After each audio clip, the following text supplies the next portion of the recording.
Times leads on the disruption to travellers after a fire broke out at an electrical substation near Heathrow. The Eye says the chaos at Heathrow could last for days. The Daily Mail calls the disruption farcical, reporting that 1,350 flights and 300,000 travellers have been impacted. The Telegraph also leads on this story, calling it a colossal failure. And the Times says the chaos has put National Grid and Heathrow bosses' jobs in the firing line. The Guardian's headline, chaos and anger as fire shuts Heathrow Airport. The Sun also reports on this story, going with the headline, faulty powers. The Express headline, Britain must not abandon our last World War II heroes. And the Daily Star says Adrian Charles has declared war on soft furnishings, encouraging people to just say no to scatter cushions. Not entirely sure why that is in the news, but we are joined tonight by PR consultant Alex Dean and Guardian columnist Zoe Williams. Welcome to you Thank both. You very much. We are not going to be discussing scatter cushions, but we story will. Of the day. We will be talking about my boss's husband. You're talking about. Is that right? Yeah. OK, let's move on to the story of the day, the real story of the day, and the complete shutdown at Heathrow. The Sun, though, going with a comical headline, faulty powers. Solid effort, great joke from The Sun. Let's agree there are some things that are very unclear about what happened to Heathrow. The Telegraph goes with 200,000 passengers having their flight disrupted. The Times with 300,000. Maybe one of those numbers is right. There's a big disparity between them. Might be either side of it, don't know. We also don't know for sure how the fire started yet. What we do know is that it seems that one of the most critical pieces of national infrastructure we have, the second busiest airport in the world on many measures, was dependent on a single substation for its energy. That seems, to most people, myself included, as exceptionally unwise. The Sun describing it as Britain's shambolic infrastructure and being exposed today. I mean, I always think newspapers show themselves at their worst in this kind of interim phase when nobody quite knows what's happened, because they want to react really emotionally, and you can see the emotionality of all the language. You know, The Sun says Britain has been humiliated. I don't feel that humiliated. And the Mail, you know, all the words are so kind of loaded with colossal failure, humiliation, disaster, firing line, etc. No, they don't actually know what's happened yet. And I think they just reach for these... They're almost like holding emotions for when you know. I think there is a legitimate, to use your term, there's a legitimate emotionality about the travellers. People who found themselves, they would have had family things, perhaps some very important things for their families, and have found themselves in the wrong country. People who have found themselves stuck at the airport because they're not entitled in the country they landed in to leave that airport, especially travellers from Asia and Africa who didn't think that they were going to the European Union when they flew and now are there. Travellers who found themselves in Reykjavik, or indeed just those who were in the air for several hours to make a round trip back to the US East Coast. Those people I can absolutely sympathise with, and their difficulties are clear and unambiguous. But I agree with you. So much about what's happened here is actually quite unclear. Was the fire started deliberately? The experts so far, in their speculation, suggest not. Quite rightly, SO15, our counter-terrorist unit of the police, are investigating because it was a piece of national infrastructure, not necessarily because they think that there was something leading them to believe it was a deliberate act. Politico, the website and newsletter, which is widely reported in the front pages today, has speculated openly that it was the fault of an electrical engineer. If so, very bad day for that person, him or her. I'm sure he or she feels very bad as a result of this. But whatever happens, as I say, we know what's happened internationally. We know Amsterdam at Schiphol, with their 6 runways, have got a substation dedicated to Schiphol. JFK in the US have a new 110 gigawatt power station built to maintain the airport. We at Heathrow don't have that. We're looking at pictures now of the blaze overnight, the early hours of this morning. And I think one of the papers was saying, you know, how can the Heathrow be taken out by a little fire? But it wasn't a little fire. And also, I mean, I'm not an expert on substations. I don't know how many substations you'd have to be completely fireproofed in every scenario. But it's not. I mean, I'm kind of chary of saying this is a disaster on Heathrow's management's point of view, because I've never heard of or seen a substation burst into flames like this. No. And it takes a brave person to say, and perhaps those of us who are not elected have more freedom to say it, accidents happen. And whilst they can be terrible and you can seek to guard against them, in the end, accidents will happen. But fail-safes and redundancies are built into most systems.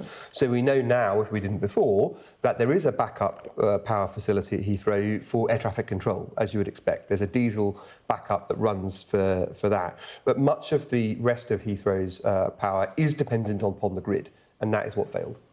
The Times, we have a look at that headline now. They're pushing that the bosses are in the firing line, National Grid and Heathrow bosses under pressure to explain.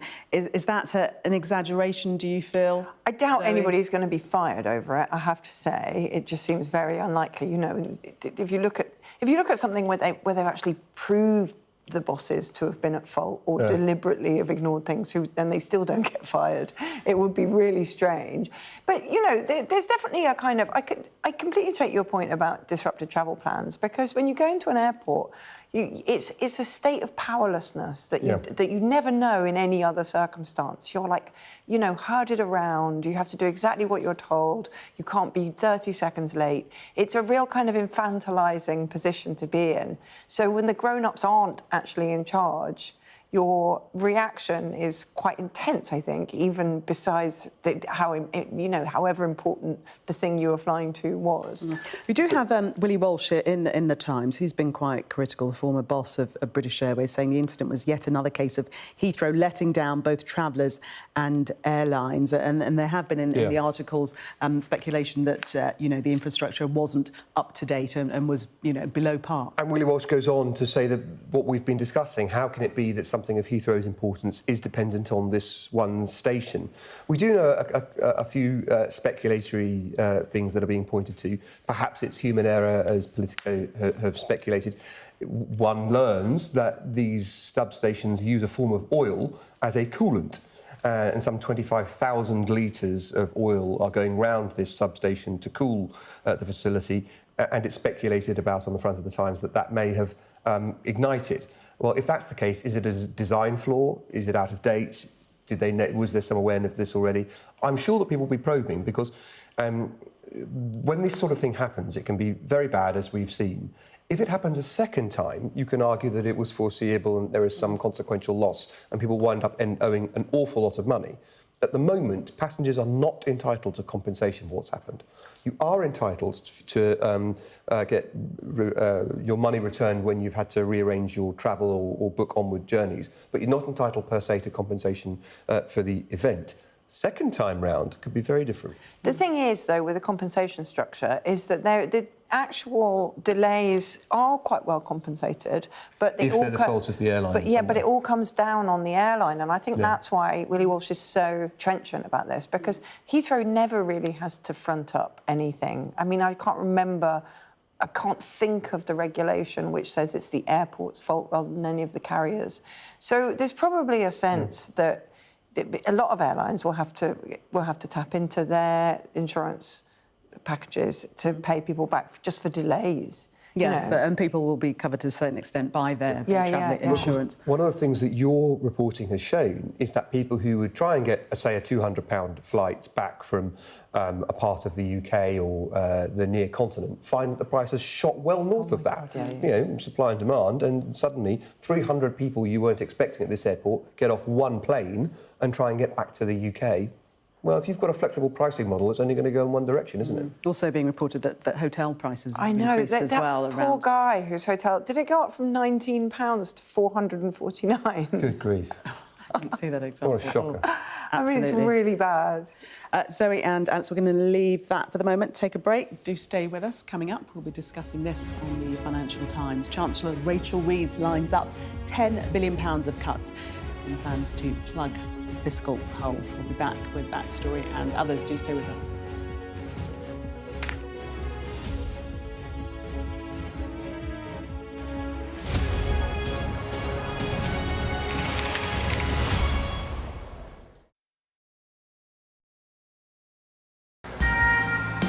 This is how you travel when the mafia wants to kill you. He's almost given up his own freedom, but that's the price he's willing to pay. Here, they don't just arrest and 'ndrangheta mafia members, they also live among them. Time after time, I've seen the devastating impact of extreme weather and climate change. We don't have much snow at the moment.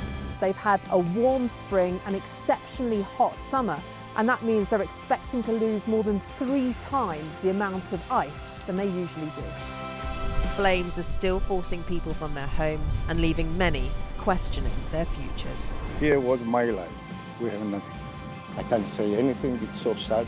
This disaster is testing the resolve of everyone on this island. The only way out now is by boat. Everything you see is devastated, and the misery being felt by people living here is repeated in towns and villages across Central Europe. Sky News, get the full story first.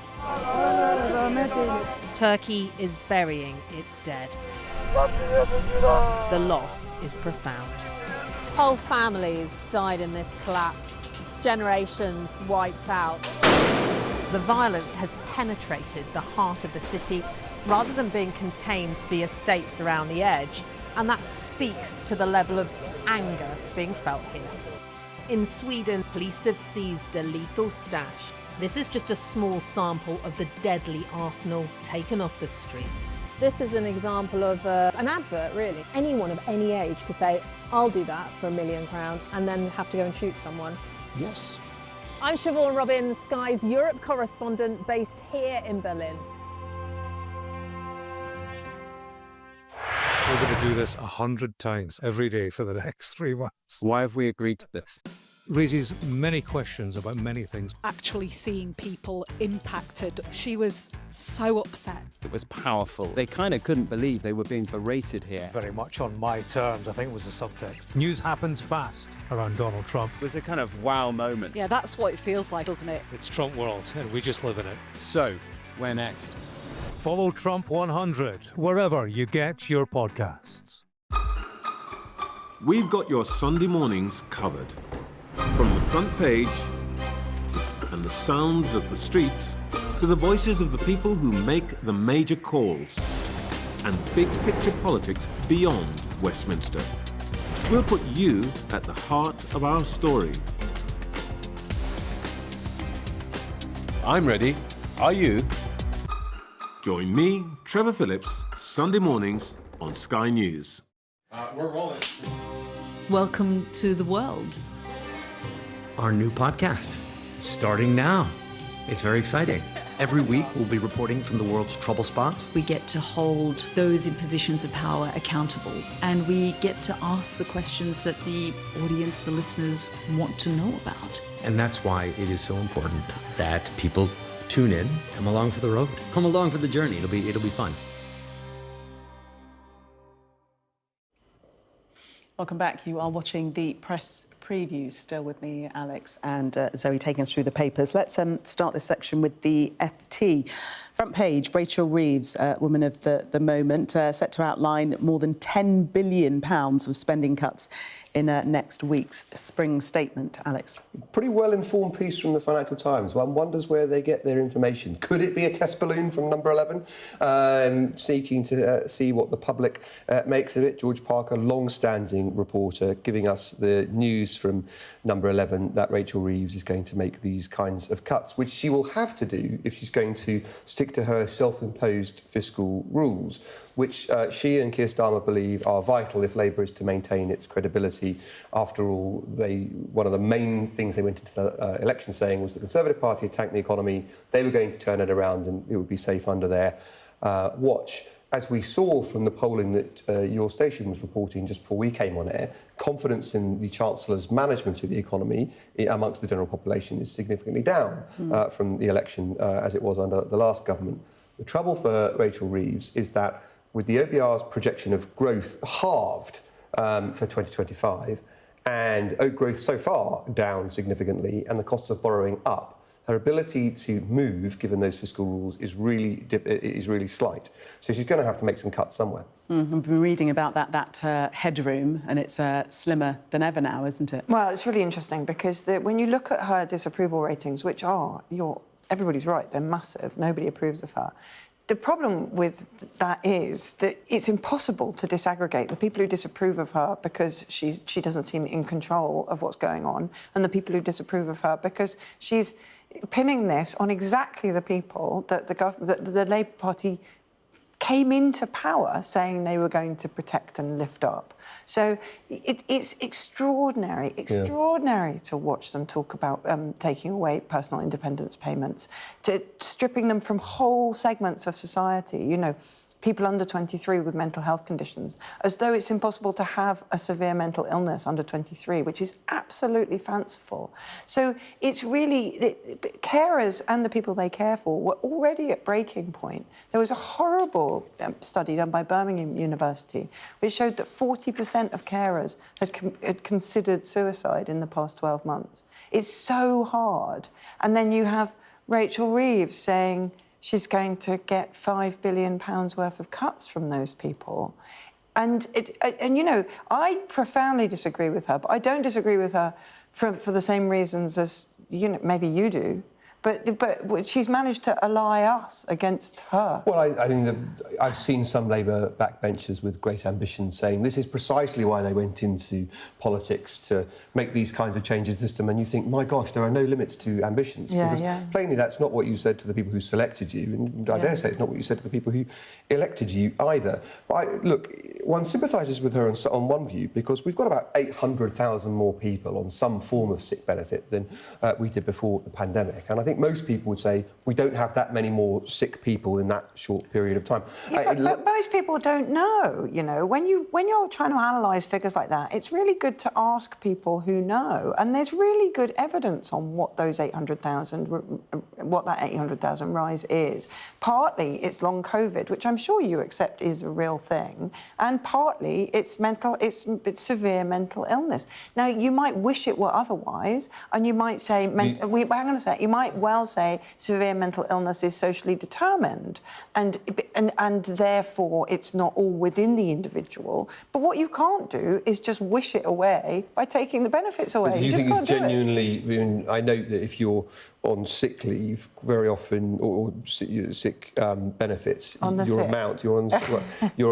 amount you receive will often be higher than if you're simply on job seekers allowance. Well, of course it is, because it's there to accommodate the fact. I mean, personal independence payments aren't related to whether you're in work or not. They're there to accommodate the fact that you have more, so you spend more because you're disabled. You genuinely think we're that much sicker a society over that short period of time? Absolutely. Yeah, I mean, there are 2 million people with long COVID, so you need to be happy that 1.2 million of them aren't claiming benefits at all. Well, definitely, we can't deny that the numbers have risen sharply, and that is something that... That's what I was pointing to, and that's an enormous problem for government. And government will want to do one of two things, right? They'll want to take people off the receipt of that, or they want to reduce the amount. You can reduce the amount very quickly. The trouble is that it's not equitable. But what you want to do over the medium and long term is to help people back into the workforce so that they can do what they can, earn for themselves, have some dignity in that earning, and feel comfortable and confident in society. But it takes much longer time. Don't take a breath, because we are going to stop there. I'm going to stop you. Zoe and Alex, thank you very much for the moment. We'll see much more of you at the top of the 11. In the meantime, let's take a look at the weather for you now. A bright start and always a warm welcome. The weather, sponsored by Qatar Airways. Well, the weather will turn gradually cooler and more unsettled this weekend as showery outbreaks of rain move in from the southwest, some heavy and thundery. It's a mild but cloudy start to Saturday morning as outbreaks of showery rain push north across the British Isles.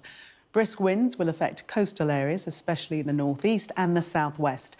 Further showers or longer spells of rain, some heavy and slow-moving, with a risk of thunder, will affect Ireland, Northern Ireland and Scotland. A bright start and always a warm welcome. Qatar Airways sponsors the weather. Sky News get the full story first. Is this now all your territory? Yeah. The battlefield is outside the barricades. We are in the middle of a forest. in a jungle, really, and they're attempting to keep these men alive. I'm Stuart Ramsey, and I'm Sky's chief correspondent. It's really dangerous. Many people have died riding it.